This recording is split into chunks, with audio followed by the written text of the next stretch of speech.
अस्सलाम वालेकुम स्टूडेंट्स। इस वक्त आपको स्क्रीन शेयर हो रही है और आवाज़ सही आ रही है? Yes sir. वालेकुम सर जी सलाम वॉइस सर, आ रही है। वॉइस कम है सर। जी, स्लो वॉल्यूम है कम थोड़ी। है।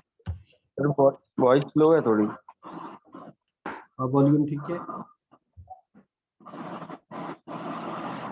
जी अब सर। आवाज़ आ रही है? Yes sir. ठीक है। हाँ जी, अब बेहतर आवाज़ आ रही है? सही है अब? जी सर, अब ठीक है। अब यस बेहतर सर। है, पहले बेहतर थी? सर अब बेहतर है। ठीक है सर जी अब बेहतर है। जी, बेहतर हो गया। चलिए, बिस्मिल्लाहिर्रहमानिर्रहीम। स्टार्ट करते हैं आज का सर ये टॉपिक। रिकॉर्डिंग स्टार्ट कर। जी रिकॉर्डिंग स्टार्ट कर। कर दी है। जी जी, कर दी है रिकॉर्डिंग, कर दी है स्टार्ट। हाँ जी, आज हमारा टॉपिक है जी gas reaction of two reacting gases on solid surface.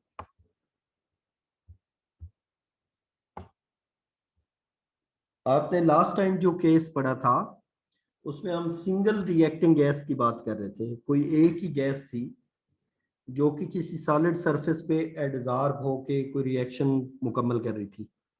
लेकिन आज हमारा टॉपिक है कि जब गैसेस दो हों, यानी रिएक्टेंट्स दो हों, वो दो रिएक्टेंट्स हम सपोज कर रहे हैं कि एक को हम ए और दूसरे को बी कह लें, तो हम उन दो डिफरेंट नेचर के मॉलिक्यूल्स ऑफ गैसेस का reaction on the surface of a solid study करने जा रहे हैं।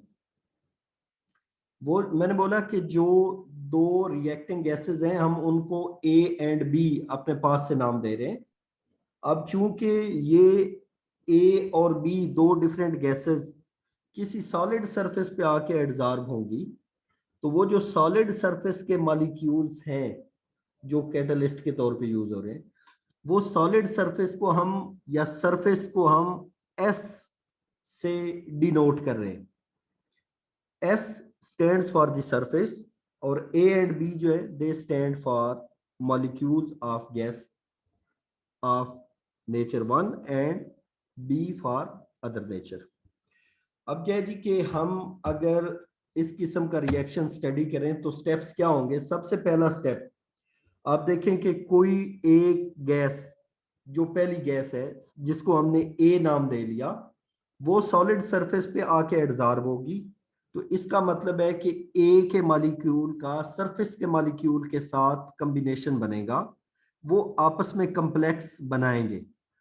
तो वो जो ए प्लस एस की कॉम्प्लेक्स फॉर्मेशन हुई, ए एस बना, उसका रिएक्शन हम लिख सकते हैं जिस तरह आपको स्क्रीन पे नजर आ रहा है, A plus S gives A S. ये कॉम्प्लेक्स बना।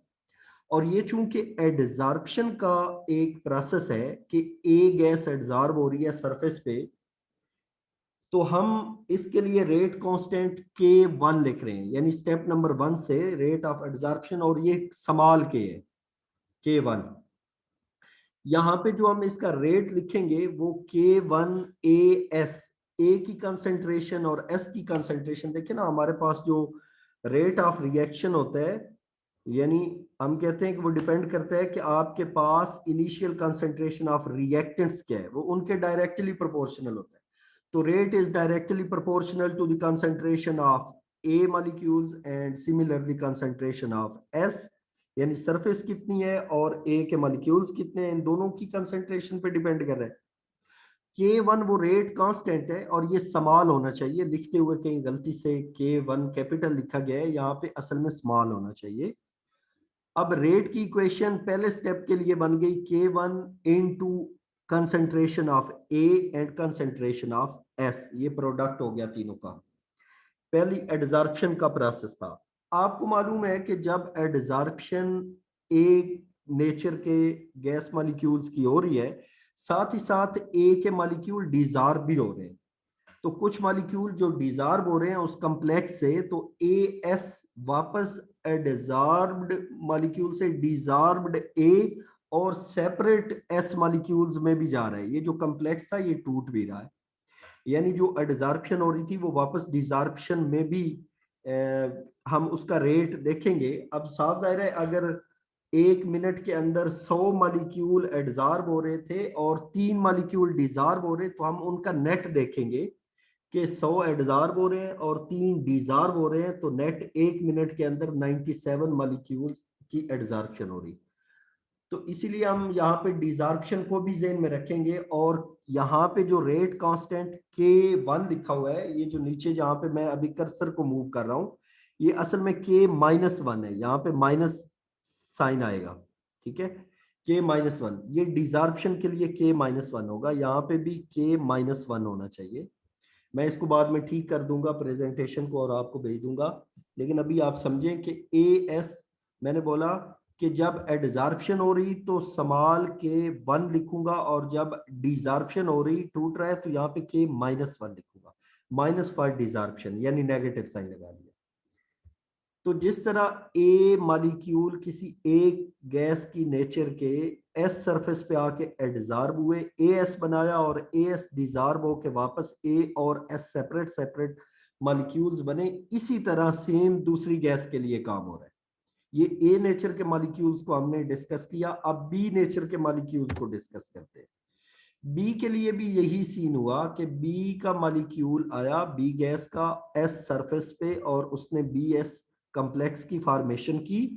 तो रेट हमारे पास K2B और S, यानी इस B की कंसंट्रेशन कितनी है और सरफेस कितनी है, इसकी कंसंट्रेशन पे डिपेंड कर रहा है। अब BS की जब फॉर्मेशन हो जाएगी तो साथ ही साथ कुछ डिजॉर्प्शन भी होगी, तो यहाँ पे डिजॉर्प्शन के प्रोसेस को हम कहेंगे कि BS टूटा और यहाँ पे B+S बना, और फिर ये जब डिजॉर्प्शन हो रही है तो यहाँ पे मैं K2 की बजाय K-2 कहूंगा। ये असल में लिखा हुआ गलत है, यहाँ पे K2 माइनस होना चाहिए, ये जो डिजॉर्प्शन के लिए है ये नेगेटिव साइन यहाँ पे होना चाहिए था।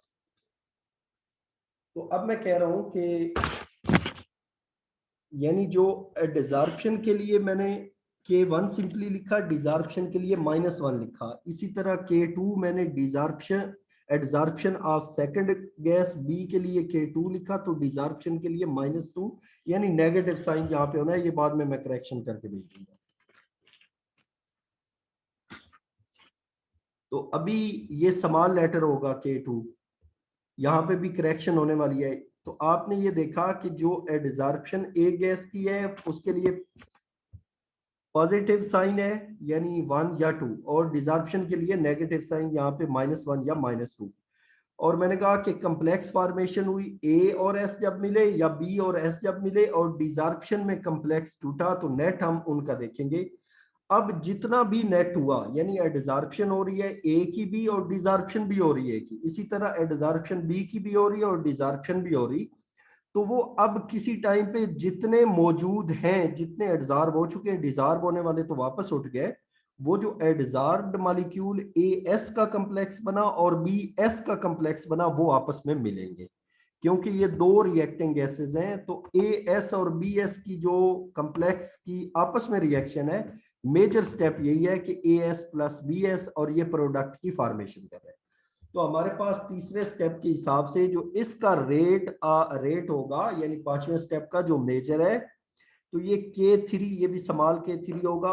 AS की कितनी कंसेंट्रेशन है, कितने बने हैं, और BS कितने कम्प्लेक्स की फॉर्मेशन हुई, इसकी कंसेंट्रेशन क्या है, इन दोनों पे डिपेंड कर रहा है।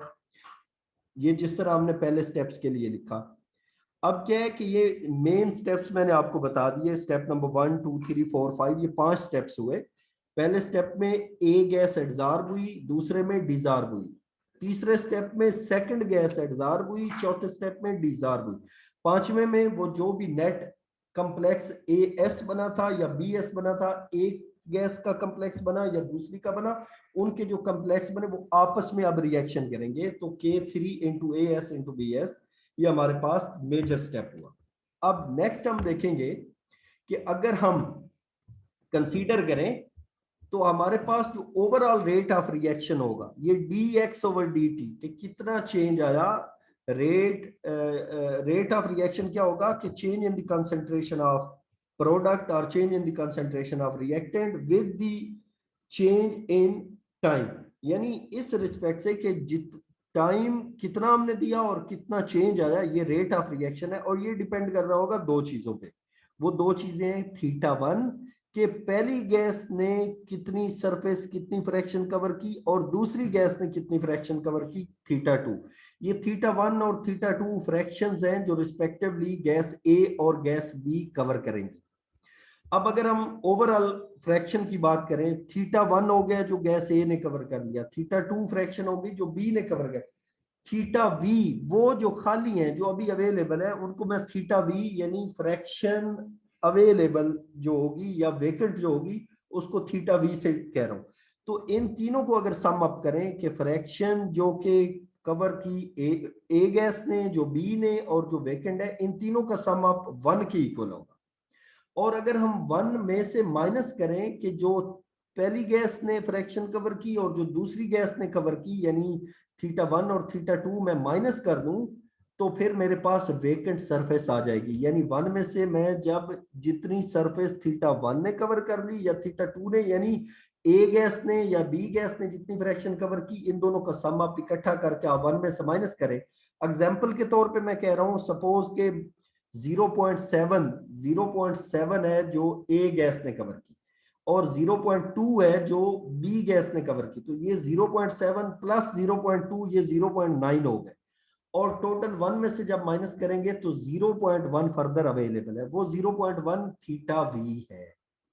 और अगर आप इन तीनों को इकट्ठा करें 0.7, 0.2 और 0.1, तो इनका सम आप हमेशा वन की इक्वल होगा कि कितनी अवेलेबल है अभी तक, वेकेंट कितनी है, वन ने कितनी कवर की, टू ने कितनी कवर की, तो ये सारा मिला के वन ही बनेगा टोटल। यानी अगर अगर नंबर ऑफ साइट्स की बात करें, सपोज मैं 1000 कह लूं कि टोटल सरफेस 1000 मॉलिक्यूल्स थे, तो उन 1000 में से मैं कह रहा हूं कि गैस ए ने 700 कवर कर लिए, तो वो 700 जो कवर्ड है आउट ऑफ टोटल जो के सरफेस साइट्स थी 1000, ये हमारे पास फ्रैक्शन बनी थीटा वन।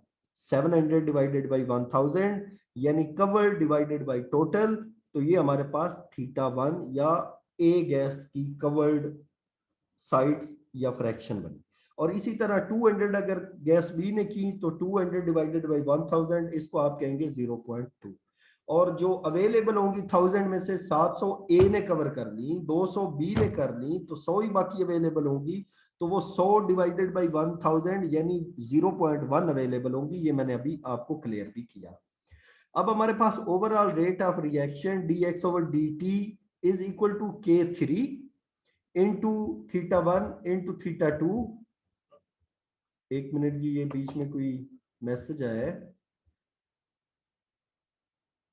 स्क्रीन शेयर नहीं हो रही? सर जी हो रही है शेयर।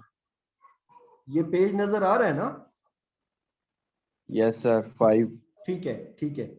अच्छा, तो मैं कह रहा था कि ये हमारे पास ओवरऑल रेट ऑफ रिएक्शन जो है dx over dt is equal to K3 theta one और थीटा टू। कितनी फ्रैक्शन ए ने कवर की, कितनी बी ने कवर की, वो जो गैसेस ने कवर की, उन दोनों पे रेट डिपेंड कर रहा है। जितनी जितनी सरफेस कवर होती जाएगी उतना रेट फास्टर होता जाएगा। अब जरा हम नेक्स्ट चलते हैं कि अगर ये सीन है तो इस पे स्टेडी स्टेट प्रिंसिपल हमने लगाना है, और वो क्या है, वो ये कहता है कि जितना कॉम्प्लेक्स बना ए एस का उतना ही डिसअपेयर हो गया। क्या मतलब कि पहले ए कहीं सरफेस पे जाके बैठे, ए एस कॉम्प्लेक्स बना, और फिर या तो वो डिसॉल्व हो गए या फिर उसने फौरन बी एस के साथ मिलके प्रोडक्ट बना दिए। तो वो जो प्रोडक्ट बनाए, इसका मतलब है कि किसी लम्हे पे हम कहें कि जो ए एस कॉम्प्लेक्स बने वो आगे रिएक्शन में या यूटिलाइज हो गए या डिसॉल्व हो गए, तो हमारे पास किसी भी लम्हे पे ए एस मौजूद नहीं रह रहे। वो जो ही बनते हैं या आगे प्रोडक्ट की फॉर्मेशन में हिस्सा ले रहे हैं या डिसॉल्व हो रहे हैं। तो वो जो change in the concentration of A S है with respect to D T, यानी चेंज इन टाइम, तो हम कह रहे हैं कि वो चेंज जीरो है। तो ओवरऑल हम रेट इस अगर ए एस की फॉर्मेशन का लिखें तो इन पांचों स्टेप्स में से, ये देखिए यहां पे ए एस की हमने टोटल नेट लिखना है कि कितनी कंसेंट्रेशन है। यहां पे ए एस पहले स्टेप में बन रहे हैं, ये बन रहे हैं तो हम इसको भी याद रखेंगे। यहाँ पे डिसअपेयर हो रहे हैं तो इसको माइनस भी करेंगे, और पांचवा स्टेप जो था उसमें भी एएस डिसअपेयर हो रहे हैं, तो इसका मतलब है एएस की कंसंट्रेशन में चेंज 3 स्टेप्स में मौजूद है। Step number 1, step number 2 and step number 5।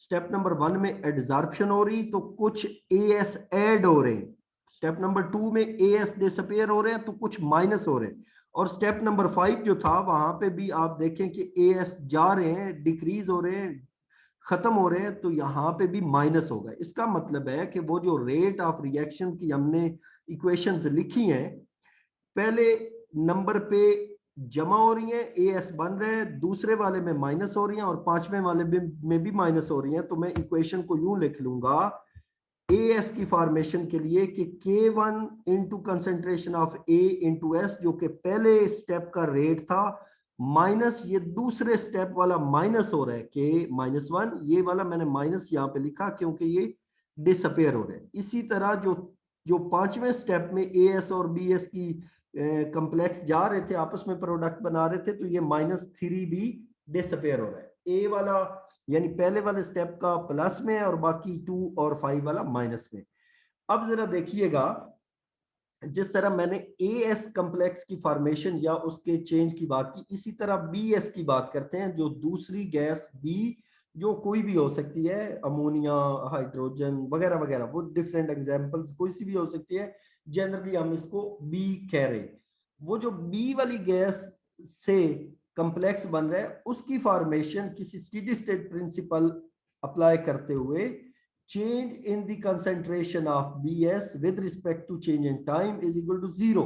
और ये किसके इक्वल है? अब जरा स्टेप्स की बात अगर हम करें तो Bs तीसरे स्टेप में बन रहा था, चौथे में डिसअपेयर हो रहा था, तो इसका मतलब है तीसरा प्लस होगा और चौथा बीच में से माइनस होगा। और पांचवें में भी चूंकि प्रोडक्ट फॉर्मेशन में फिर Bs जा रहे हैं तो ये Bs माइनस होगा। इसका मतलब है कि तीसरा स्टेप प्लस का और चौथा माइनस का, पांचवा माइनस का। तो हम इक्वेशन को यूं लिख सकते हैं Bs के लिए कि ये जो जो स्टेप नंबर 3 था जिसमें K2 प्लस का था, B इंटू एस और माइनस K-2, ये डिजॉर्प्शन वाला बीच में से माइनस हुआ, और जो प्रोडक्ट फॉर्मेशन वाला K3 ये भी माइनस हुआ। ये AS और BS की स्टेडी स्टेट प्रिंसिपल करते हुए हमने रेट ऑफ फॉर्मेशन या जो चेंज है विद रिस्पेक्ट टू टाइम वो हमने नोट कर दिया, कोई कंसंट्रेशन, और ये हमने कहा कि ये 0 के इक्वल है, यानी जितने बन रहे हैं उतने ही डिसअपेयर हो रहे हैं। तो अब जरा आप एक और चीज कंसीडर करें यहाँ पे कि अगर नेक्स्ट स्लाइड पे चलते हैं, अगर ऐसा है जिस तरह हमने इक्वेशंस लिखी हैं, इन इक्वेशंस को आप कोई सा नंबर भी दे सकते हैं, ये एएस वाली इक्वेशन और ये बीएस वाली इक्वेशन, ये जो भी। अब मैं कह रहा हूं कि नेक्स्ट स्टेप में हम ये कह रहे हैं कि ये जो एएस था, एएस कितने बने होंगे, उनकी कंसंट्रेशन कितनी होगी। अगर थोड़ी देर के लिए हम कह लें कि टोटल जो सरफेस थी, जो टोटल कंसंट्रेशन है, ये C S total concentration of surface sides, अगर हम कह लें कि टोटल इन द बिगिनिंग 1000 थी, और उसमें से 0.7 हम कह लें कि फ्रैक्शन है जो ए वालों ने कवर की, ये वाली, तो 0.7 को जब 1000 से मल्टीप्लाई करेंगे तो हमारे पास कंसंट्रेशन ऑफ एएस आ जाएगा, यानी 700। इसी तरह बीएस का मैंने एग्जांपल दी 200 की, तो सीएस टोटल 1000 है, फ्रैक्शन 0.2 बोला मैंने, तो 0.2 को जब 1000 से मल्टीप्लाई करेंगे तो 200 कंसंट्रेशन ऑफ बीएस आ जाएगा। और टोटल हमारे पास जो एस है, जो अब जो फर्दर अवेलेबल है, ये 1000 जो टोटल थी और जो अब अवेलेबल रह गई है ये 0.7, ये 0.2, ये 0.7 भी निकालना है 1 में से, ये 0.2 भी निकालना है 1 में से, 1 में से 0.7 भी निकाले, -0.2 भी निकाले, तो ये 0.1 मल्टीप्लाई होगा सी एस से टोटल 1000 से। तो अब हमारे पास अवेलेबल सरफेस एस की कंसंट्रेशन आ जाएगी, यानी वो जो वेकेंट है या जो अवेलेबल है सरफेस वो 0.1 फ्रैक्शन में आ जाएगी और 100 नंबर ऑफ साइट्स या कंसंट्रेशंस आ जाएंगी। ये पॉइंट क्लियर है? Yes sir. जी आगे चलें। मैंने कहा कि ये हमने एस को कह लिया कि टोटल जितनी कंसंट्रेशन थी सरफेस की और मल्टीप्लाइड बाय फ्रैक्शन जो ए ने कवर की, और इसी तरह बी का मैंने सी एस थीटा 2 कर लिया और एस की वैल्यू ये जो ऊपर वाली इक्वेशंस थी जो ए एस और बी एस की फॉर्मेशन वाली थी उसमें ये वैल्यूज पुट करें। जहां पे ए एस की कंसंट्रेशन है वहां पे सी एस थीटा 1 लिखे, जहां पे बी एस है वहां पे सी एस थीटा 2 लिखे। और ये वाली भी चीज जरा याद करें कि ये जो 1 माइनस थीटा 1 माइनस थीटा 2 है, ये 1 में से थीटा 1 जो ए ने कवर की जो बी ने कवर की, इनको जब माइनस करें तो ये वेकेंट सरफेस यानी थीटा वी रह जाती है। तो अगर मैं इसको सी एस थीटा वी कह लूं तो वो भी गलत ना होगा। ये इसकी बजाय कि मैं लिखता फिर 1 माइनस थीटा 1 माइनस थीटा 2, इसको सिंप्लीफाई मैं थीटा वी भी लिख सकता हूं, सी एस थीटा वी। तो अब मैं कह रहा हूं जहां जहां पे ए एस बी एस और एस है इनकी वैल्यूज पुट करते हैं।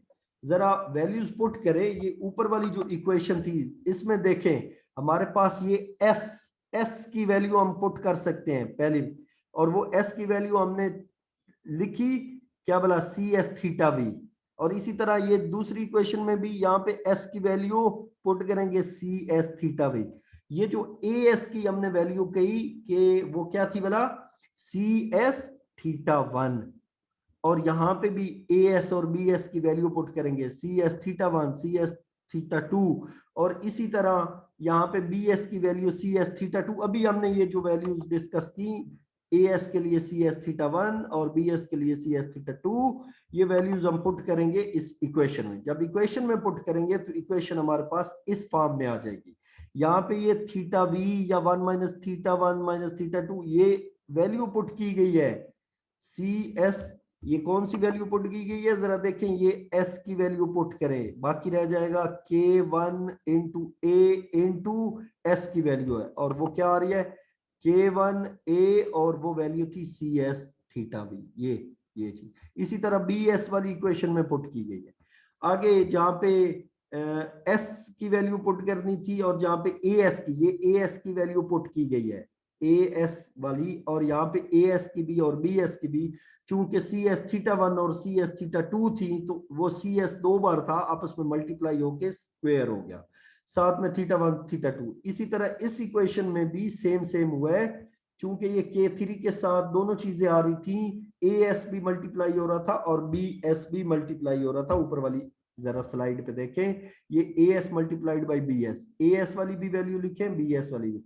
तो हमारे पास इक्वेशन की नई फॉर्म, ये जो आपके पास इक्वेशन नंबर 7 और 8 के तौर पे मैंने लिखी हुई है, इस फॉर्म में अपेयर हो गई। वो जो दरमियान वाली इक्वेशंस थी उनको आप कोई सा भी नंबर दे लें, इक्वेशन नंबर 6 कह लें, ये जो भी।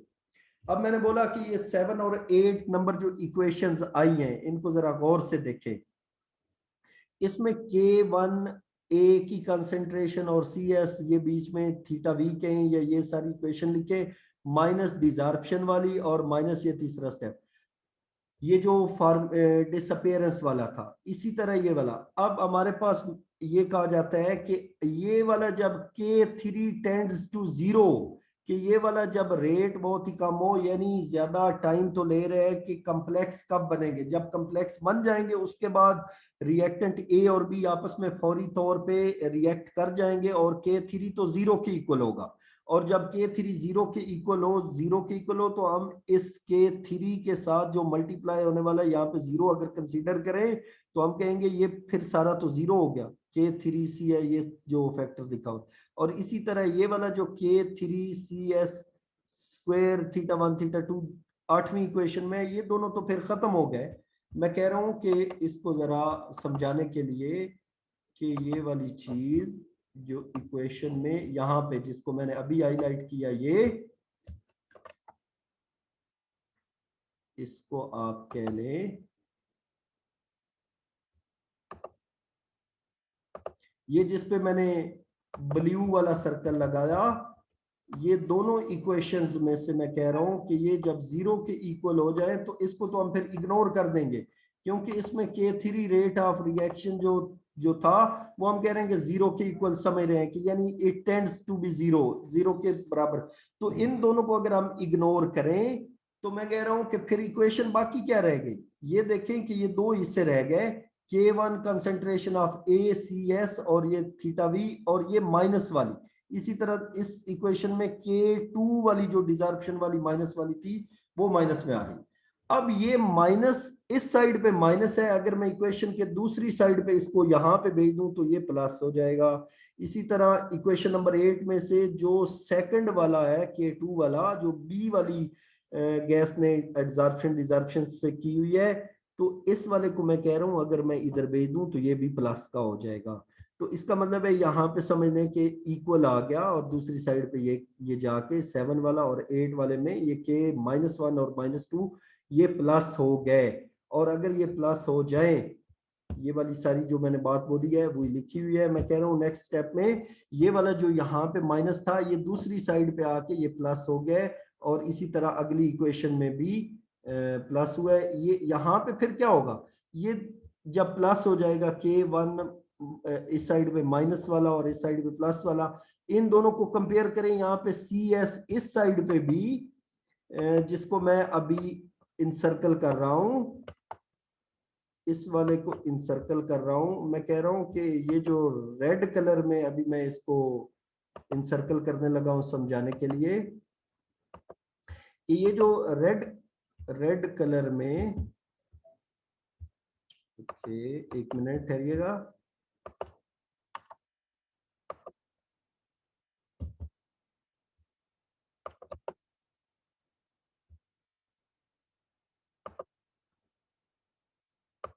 ये जो मैंने CS इस साइड पे लिखा है और जो CS दूसरी साइड पे जिसको मैंने अभी इंसर्कल किया है, ये तो फिर आपस में कैंसिल आउट हो जाएंगे दोनों साइड से, इक्वेशन के दोनों साइड्स पे मौजूद है।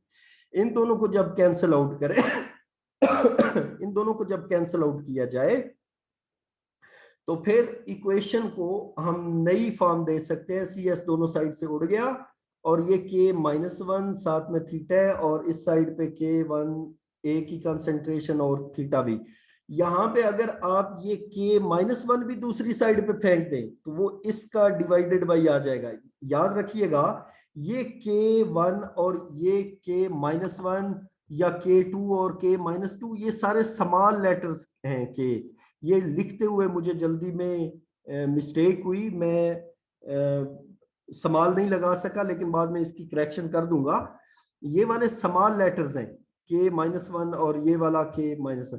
तो ये K1 एडजॉर्प्शन का रेट कांस्टेंट, ये डिजॉर्प्शन वाला रेट कांस्टेंट, ये दूसरी साइड पे जाके डिवाइडेड हो जाएगा, ये ratio of adsorption and desorption आ जाएगी। ये जो थीटा है ये θ1 है, इस साइड पे ये θ1 है, यहाँ पे ये θ1 मौजूद है। तो θ1 की वैल्यू मैं यहाँ से डिटरमिन कर सकता हूँ, और वो θ1 की वैल्यू अगर मैं नेक्स्ट स्लाइड पे जाऊं तो वो यूं आएगी कि K1 और K-1 आपस में कंपैरिजन में आके सॉरी रेशो बन गई, साथ में एक ही कंसंट्रेशन, और ये θV कहें या 1 - θ1। ये मैं कह रहा हूं कि ये स्मॉल लेटर्स थे K1 एडजॉर्प्शन वाला और डिजॉर्प्शन वाला, इन दोनों की रेशो को मैं कैपिटल K1 कह रहा हूं। कैपिटल K1 एडजॉर्प्शन और डिजॉर्प्शन की कांस्टेंट की रेशियो है, जो कि एडजॉर्प्शन कोफिशिएंट कहलाएगा। ये K कैपिटल वाला आप डाल देंगे और ये 1 आ जाए। θ1 की वैल्यू यहाँ पे हमने डिटरमिन कर ली। θ1 की वैल्यू ये आ गई हमारे पास, K1 into concentration of A into θV कह लें, ये मैंने अभी यहाँ पे दोबारा लिख दिया, θV कहें या 1 - θ1 - θ2, तो चलें इसको θV कह लें। नेक्स्ट स्लाइड पे आप देखें कि हमारे पास θ1 की वैल्यू, जिसको मैं रेड वाली रेक्टेंगल में बंद कर रहा हूं, ये मेरे पास रेड वाली रेक्टेंगल में बंद ये θ1 की वैल्यू आ गई।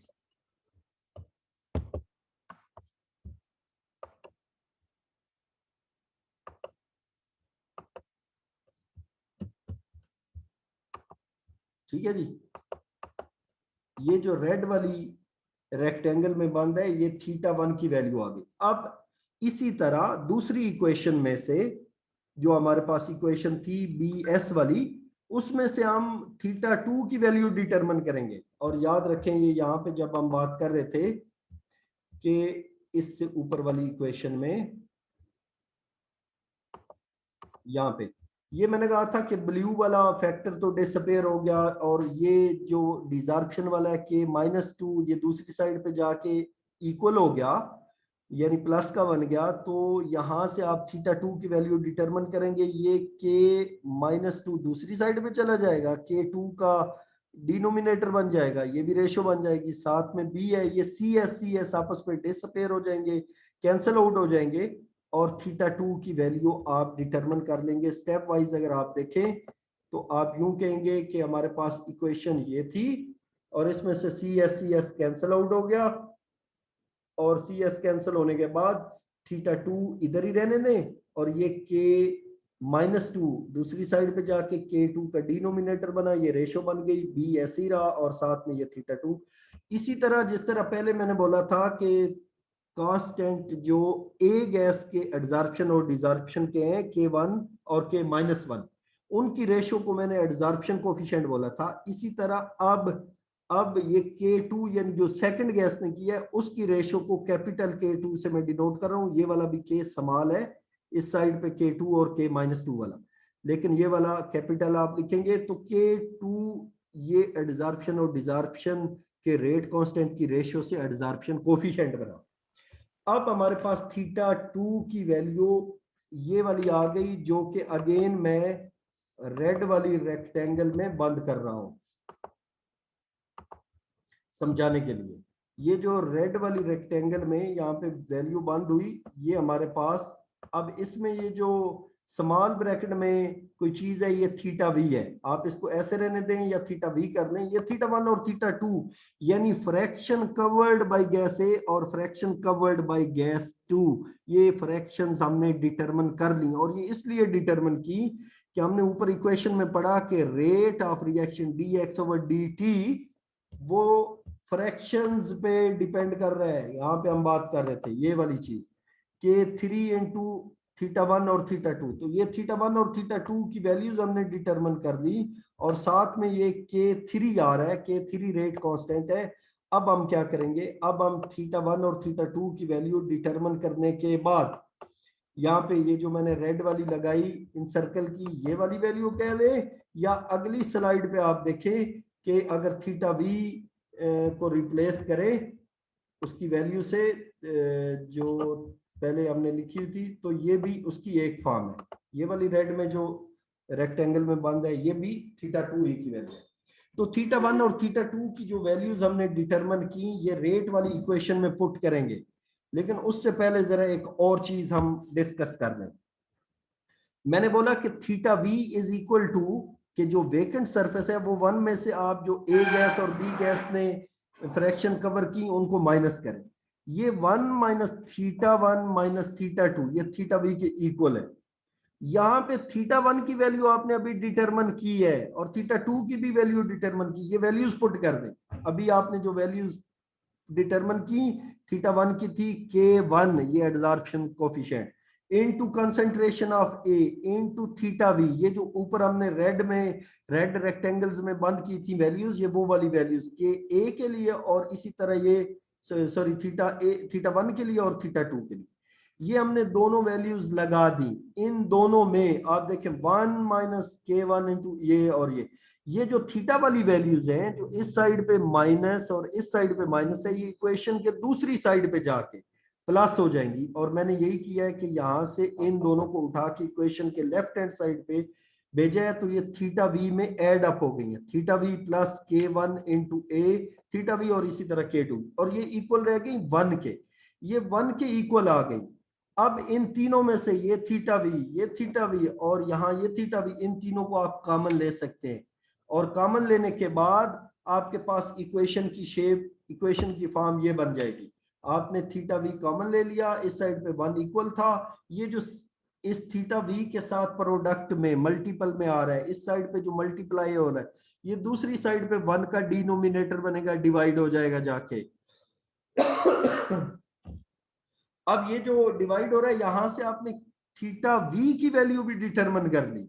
ये θv की वैल्यू आपने डिटरमिन कर ली कंसंट्रेशन की टर्म्स में, कि concentration of A concentration of B, और यहां पे आप ऑलरेडी θ1 और θ2 को थीटा 1 और थीटा 2 को यहाँ पे जो आपने वैल्यूज डिटरमिन की वो कंसंट्रेशन की टर्म्स में थी K2 और साथ में ये B की कंसंट्रेशन, और ऊपर वाला अगर आप देखें जो थीटा 1 की वैल्यू हमने डिटरमिन की वो भी K1 इंटू A की कंसंट्रेशन थी, साथ में थीटा V।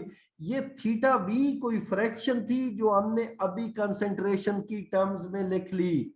कंसंट्रेशन हमें पता होगा कि हमने A वाली रिएक्टेंट गैस कितनी ली, B वाली कितनी ली, वो हमें पता होगा उसका प्रेशर या अब कंसंट्रेशन की टर्म्स में हम बात कर रहे हैं रेट इक्वेशन की। तो यहाँ पे इक्वेशन में आप देखें हमारे पास थीटा वी की वैल्यू भी आ चुकी और थीटा 1 और थीटा 2 की भी है।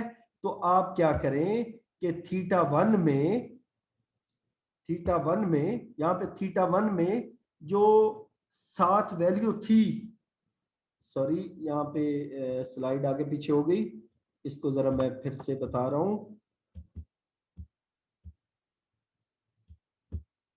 ये देखें ये थीटा 1 है K1A और साथ में थीटा V की वैल्यू, ये थीटा V की जो अभी वैल्यू डिटरमिन की है ये पुट करें, वो क्या आई है अभी वैल्यू 1 डिवाइडेड बाई समथिंग था, इसका मतलब है K1 इंटू A की कंसंट्रेशन और डिवाइडेड बाई जो अभी कोई हमने डिटरमिन की है ये थीटा 1 आ जाएगा। और इसी तरह यहाँ पे चेक करें जरा स्लाइड में, ये K1 कंसंट्रेशन ऑफ A और ये है 1 प्लस K1A और K2B, ये सारी की सारी fraction of the surface covered by reactant A gas है। क्लियर है पॉइंट? और इसी तरह आपने वैल्यू थीटा V की पुट की दूसरी इक्वेशन में थीटा 2 वाली में, तो आपके पास ये वैल्यू आ गई। डिफरेंस सिर्फ ये है जब थीटा 1 है तो यहाँ पे कंसंट्रेशन ऑफ A है ऊपर डोमिनेट, जब थीटा 2 है तो यहाँ पे K2 है और B की कंसंट्रेशन है। ये इक्वेशंस आप जब चेक करेंगे तो आपको क्लियर हो जाएगा कि हाँ ठीक है, लेकिन आप अगर स्टेप वाइज खुद कैलकुलेट करना चाहें तो कर भी सकते हैं। ये थीटा 2 के लिए सिर्फ वैल्यू आपने थीटा V की पुट की है। इक्वेशन